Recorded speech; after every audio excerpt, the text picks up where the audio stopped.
ជាយល់សពឬជាការពិតយើងសម្រេចចិត្តដើរចូលរងការបងឲ្យអូនស្គាល់អូនមួយជាស្នេហាទាំងនៅធ្លាប់គិតថាខ្លួនគ្មានថ្ងៃរៀបការឡើយអ្នកណានឹងមុនអាចមានថ្ងៃនេះថ្ងៃដ៏ពិសេសពួកយើងទាំងពី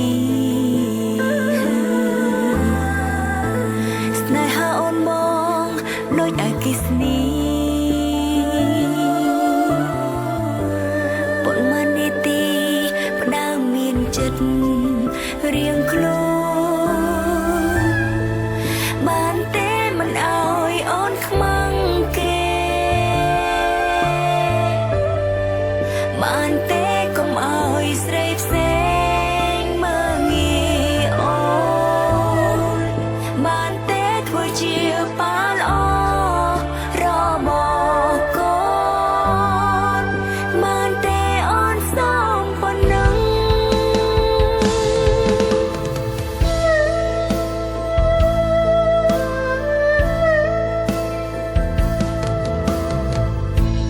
មិននៅថ្ងៃមុខមកប្រែយ៉ាងម៉េច